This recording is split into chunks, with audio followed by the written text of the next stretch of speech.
Imagine charting your own future, like really writing the story of your most successful year, but doing it before it even happens. Yeah, laying it all out. Exactly. Every achievement, every transformation, in vivid detail. And then stepping into it, it sounds almost like a blueprint for destiny, right? It really does. Yeah. And that's actually pretty close to what we're digging into today. Okay. It's this fascinating project called the Repossible Yearbook. Some people call it the One-Word Book Project. Ah, I think I've heard of that. Yeah. Well, the core idea is finding just one single powerful word.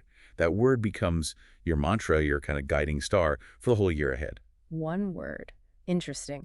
So for this deep dive, we've looked into insights from a nonfiction book coach, right? Someone who's actually guiding people through this. Exactly. And not just guiding others, he's applying it himself to this really detailed set of character archetypes. It gives this unique angle on goal setting, self-awareness. It's quite something. So our mission today is to unpack all that, this innovative approach to growth, and really how you listening can apply it to your own life. Yeah, definitely. By the time we're done, you should have a good handle on how to spot your own personal villains, those inner voices holding you back, Mm-hmm. and how to sculpt that future self. We'll even get into how you can physically make your own tangible book out of all this. A book written by you, for you. I like that. Precisely. Okay, let's get into the core concept then. Your one word, your future. It sounds almost too simple, just one word for a whole year's worth of stuff. Does it feel a bit, I don't know, reductive? That's a fair question. And actually, the simplicity is kind of its strength. The project argues that boiling down all those complex hopes and plans into one single focused word brings incredible clarity. Okay. It's not just a label. It's meant to be this guiding light, Hmm. to bring clarity, courage, confidence all year long. So it anchors you. Exactly. Like the creator, his word for 2025 is math magician.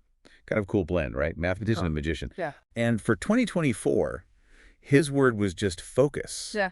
And he talks about how that simple word focus Mm-hmm. helped him cut out distractions and really zero in on getting this whole project, this Repossible Yearbook idea, out into the world. Wow. So it works. It shows how powerful a simple concept can be for giving real direction. What I find really interesting is that this isn't pitched as some kind of quick fix, no magic bullet. No, not at all. It's very much framed as a long game, right? Focused on sustainable long-term growth, No. building things up step by step. Exactly right. Think losing 10 kilos over 10 months, not trying to crash diet in 10 days. Right. Or, running a kilometer this weekend, not suddenly deciding to run a marathon with no training. Makes sense. It really champions patience, perseverance, and passion.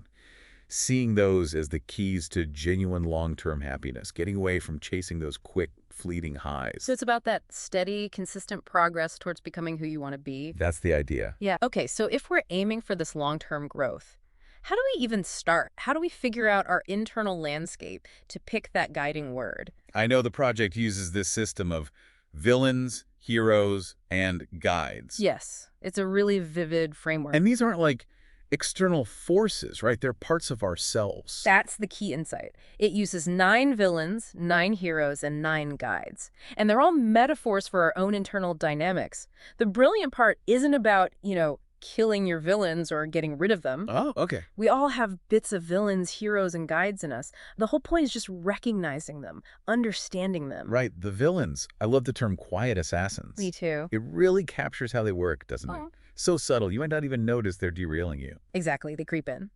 Let's look at a few examples from the source material. You've got Manana Mateo. He's the classic procrastinator. Tomorrow, Mateo, basically. Pretty much. His motto is tomorrow. His book title is Someday. And the funny thing is, he's actually kind of proud of his laziness. He sees it as like a smart way to avoid stress. Interesting perspective. Then there's overthinking Oliver. His method is death by 1,000 paper cuts.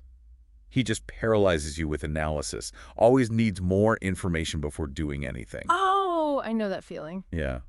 And comparison Carl. He's convinced he needs to compare himself to everyone else just to figure out where he stands. Oof, that sounds exhausting. The source mentioned comparison is the thief of joy, didn't it? It did. Carl's constantly measuring up and usually feeling like he falls short. And what about fearful Fiona? She seems like one many people might connect with. Yeah, Fiona's a big one. Her word is safe, her book title. Also safe. She's just deeply afraid of failing. So she avoids risk at all costs. Totally. But the crucial thing to grasp about these villains is they genuinely believe they're doing things their way, for good reasons. They're these secret villains, these quiet assassins. They subtly hold us back. So Fiona isn't trying to be malicious. She thinks she's protecting you. Exactly. She's trying to shield you from the perception of failure. And when you realize that, it changes everything. You're not fighting an enemy anymore. You're sort of gently re-educating an internal protector that's maybe a bit misguided. That makes a lot of sense. And don't they have associated realms? Chaos, comfort, control? They do. The source mentions those three: chaos, comfort, and control. Now, these aren't bad in themselves, but when a villain is running the show, we tend to cling to one too tightly. How so? Well, chaos might not just be a messy desk. It could be a subconscious way to avoid commitment. You know, if things are always up in the air, you don't have to follow through. Comfort is that really strong pull to just stay small, to resist anything that feels like a stretch, anything uncomfortable, even if it's necessary for growth. The comfort zone trap. Totally. And control, that can look like micromanaging everything, trying to prevent any possible failure by controlling every single detail, which of course just stifles creativity and the ability to adapt. So knowing your main villain helps you see which realm you tend to slip into. Yeah, exactly. When you feel yourself leaking into chaos or getting stuck in comfort or overdoing the control, you can recognize it as your villain's influence and consciously steer back. Awareness is key. Okay, so those are the villains. What about the heroes? They represent the flip side. Pretty much. The heroes embody the positive traits we're aiming for. Things like clarity, courage, confidence. The source gives examples like brave Bella or decisive Dana. Gotcha. Qualities that help us move forward. Exactly. They help us take action, navigate the tough stuff. And then there are the guides. That's described as the ultimate stage. Right. The guides represent moving beyond just fixing yourself. It starts with self-improvement first. You know, the whole put your own oxygen mask on first idea. Once you've really integrated your hero qualities and you understand your villains, you get to a place where you can genuinely help other people. Giving back. Yeah. And the source describes that as the real meaning of happiness, purpose, meaning in life. Being able to share your strengths, guide others on their paths. That's a powerful arc. So all this self-discovery, understanding your villains and heroes, it culminates in actually creating a physical book. Yes. Which isn't just like writing in a journal, is it? It's more formal, more intentional, externalizing the journey. Totally. It's like proof you're walking the talk. Using the structure of a book to make your goals feel more real. It's a book for you, remember. A testament to that whole journey. So what are the key parts of this one-word book? What makes it effective? Okay, so it starts obviously with the book title. That's your one word, like safe for Fiona. Right. Then a subtitle that adds a bit more flavor. For Fiona, it was, if I don't try, I can't fail. Very fitting. Then you get into things like the epigraph. That's an inspirational quote, ideally from someone famous, that supports your main idea. Fiona's was, caution is the cousin of survival, attributed to an ancient proverb. AI can help find these apparently, but you need to check authenticity. Brainy quotes is another resource mentioned. And the dedication. That's dedicated to someone you admire, someone who's maybe a step ahead of you on the path you want to take. Fiona dedicated hers to brave Bella, her hero archetype. Okay, that makes sense. Setting an intention. Exactly. Yeah. And then the foreword is really interesting. It's written by someone else. Someone else. Yeah, someone who believes in you, or maybe someone on a similar path. And if you're writing for one of the villain archetypes, another villain writes it. No way. Yeah. So, for Fearful Fiona, her foreword is written by Overthinking Oliver. Huh. What does he say? He basically praises her hesitation as wisdom. He sees her restraint as a strength, relates to her need to analyze everything first. It gives this weirdly sympathetic view of the villain's mindset. Fascinating. Okay, what's next? The preface. Yep. The preface sets the stage. It describes where you are right now, your current state. So for Fiona, it's written from July 9th, 2025, planning out her safe year ahead. It lays out your starting point, maybe some initial goals. And the actual core word content is chapter 1W. Right. That chapter represents your word. It's meant to be concise but really powerful, like the thesis statement for your year. Then comes what the source calls the most powerful element, the epilogue, the future history. Yes. This is apparently where you invest the most time and really let your imagination go. How does it work? You write it as if it's already 1 year later. So if your preface is July 9, 2025, your epilogue is dated July 9, 2026. Okay. And it starts with the phrase, "What a year."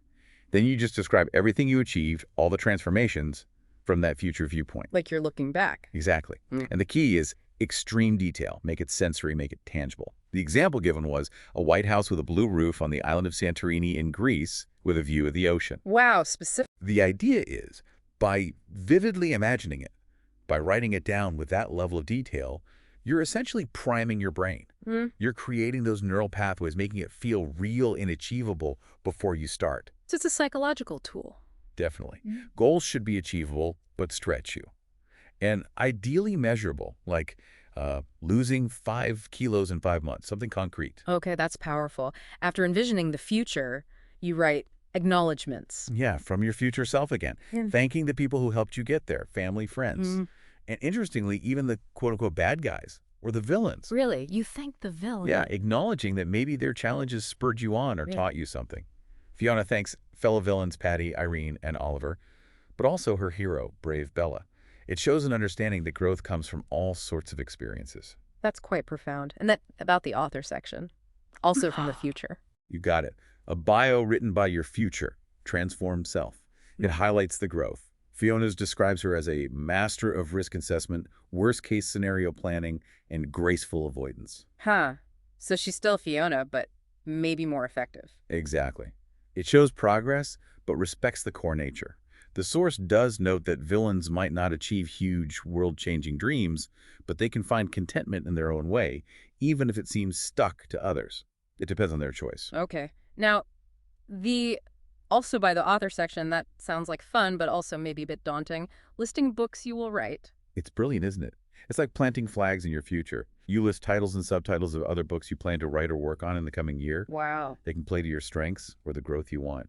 Fiona's examples were things like safe and sound, playing it smallest never felt so justified, or avoid at all costs, avoiding anything that might cause growth, but also almost brave, stories from the safety bubble. So it mixes her core nature with a hint of aspiration. Exactly. It acknowledges where she is, but also where she might be headed. It's a really creative way to commit to future projects and your future self. And the final piece is the book description, the blurb. Right. Basically, it's a sales pitch for the book, but the main customer is you. It sums up the journey, the benefits. It can be tricky to write, apparently, but AI can help analyze your content to draft something. Okay, so we've got all the pieces. Yeah. How do you physically make this book? What are the tools? Good question. For actually writing and formatting it, the source highly recommends Reedsy. Reedsy. Yeah. R-E-D-S-Y. It's free, apparently very user-friendly. It gives you a what you see is what you get preview. So your final file, whether it's an ePUB for e-readers or a PDF for printing, looks just right. Are there others? Yeah. Atticus is mentioned. That's paid more for authors doing lots of books. And Vellum, but that's Mac only. Reedsy sounds like the best bet for this kind of personal project because it's accessible.